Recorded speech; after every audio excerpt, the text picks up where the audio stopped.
Hello, everyone. Nice to see you again. I'm Judith. I'm Diane. Hello. Hello. We're the Hot Potato Hot Potato Mamas. Darn, missed that one today. I was sleeping off on vacation. I think we're in Florida, right? Because our background is like Florida here. Anyway, today we're talking again with Judy, who's in our book. We always have to hold this up. Fed Up with Being Fat and Sick. Wonderful story. Lots of great information, and that's based on Dr. John McDougall's plan of eating and health. This book, The Starch Solution, that he's written. Amazing. If you don't have it, good idea to get it, or at least borrow it from the library. And so we're talking today with Judy, and she's here to tell us about her sister-in-law. And it's a lovely story. Well, not a lovely story, but it's a story. It's a story and a half. So my sister-in-law, who was a few months older than I am, became diabetic a few years ago. She had been overweight all her life. She struggled with weight. She was a lifetime Weight Watchers and various dieters. And then she became diabetic, and she was very frightened by that because she had worked with seniors all her career, and she knew what being diabetic could mean. So I immediately bought her a copy of How to Prevent and Reverse Diabetes and took it to her, and I don't think she even opened it. I never saw the book again. That's the book by Neil Barnard. Neil Yes. Barnard, Yeah. medical doctor, wrote that book. Yeah. And I don't think she ever read it. But she religiously did what the doctor told her to do. She lost a bunch of weight, and she took the medication that the doctor gave her. She wasn't really able to exercise because she was having a lot of pains and aches.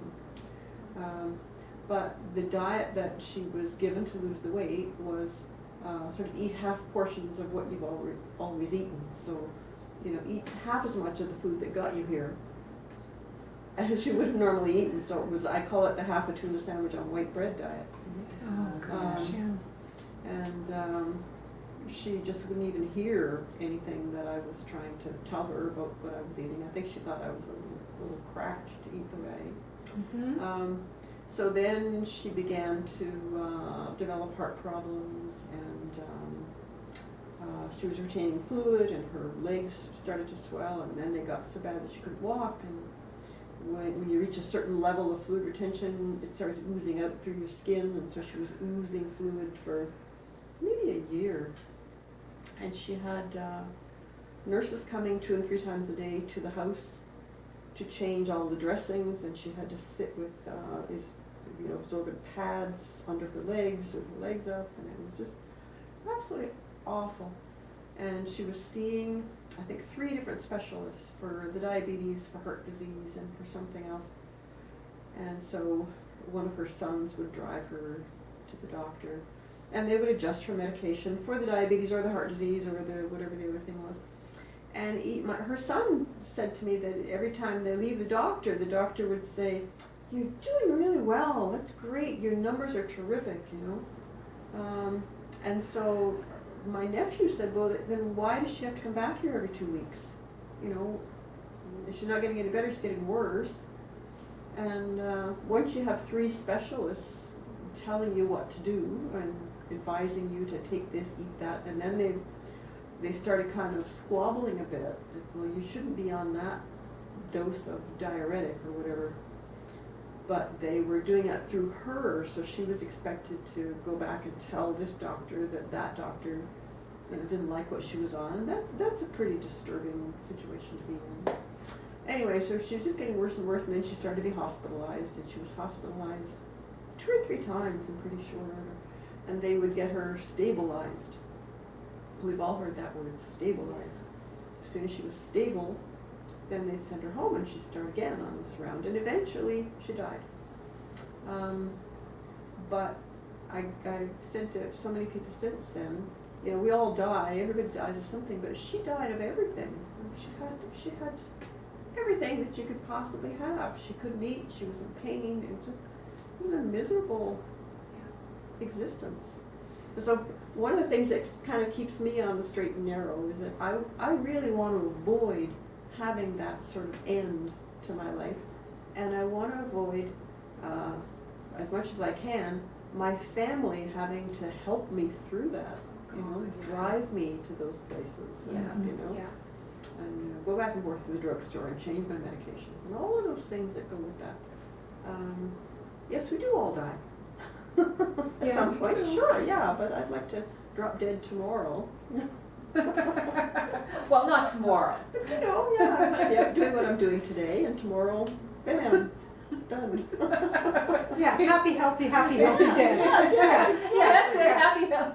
That's And right. I read somewhere, I think it was on Dr. McDougall's discussion board, somebody said, I want to be able to tie my shoes right up to the last Yeah, minute. And right. I'm like, yes, Yeah. that's great. I Yeah. want to be able to tie my shoes like the day before I die.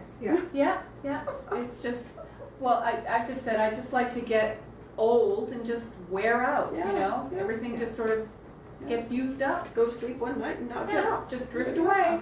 Now I think the tragic thing about the story that you're telling is that we know scientifically that if you switch to a whole food, plant-based diet with a low oil, that you can turn type 2 diabetes completely around and actually get rid of it. It's proven scientifically in that book that you were recommending to your sister-in-law by Neil Barnard, Dr. Neil Barnard.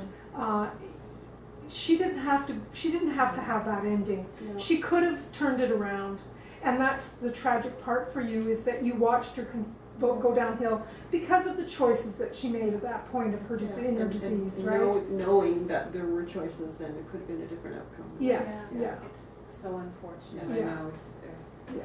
but, you know, I mean, I'll say that I was dealing with pre-diabetes before I found this way of eating. And I mean, within a few weeks of doing this, well, I didn't get my numbers checked until I'd been at this for about 4 or 5 months.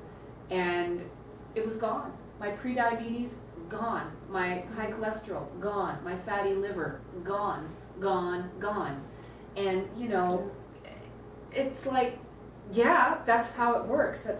This is how we are meant to eat. Yeah.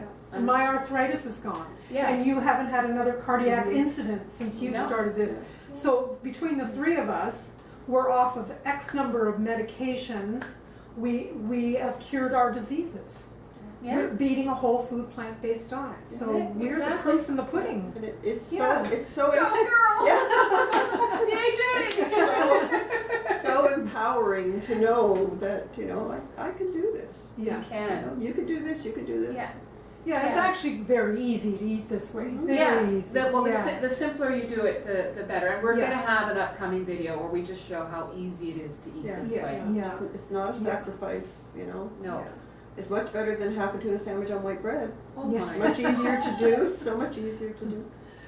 Anyways, if you live in the Toronto area, on December the 17th at the Toronto Starch Solution Meetup Group, we are having a special guest. We're having T. Colin Campbell come and join us via Skype. And if you live in the Toronto area, please come out to the meeting. Enjoy our whole plant-based food. We have a feast. And you can ask T. Colin Campbell one of your big questions that you've always wanted to know. Yeah, a burning question. A burning question. That was what I wanted to say. Very impressive. Or smoldering. Got the Yes. embers glowing a bit. Okay, and that's it for today then. Okay. Okay, bye. Thanks for joining us, Thank Judy. you, Judy. Thank you, everybody. Bye.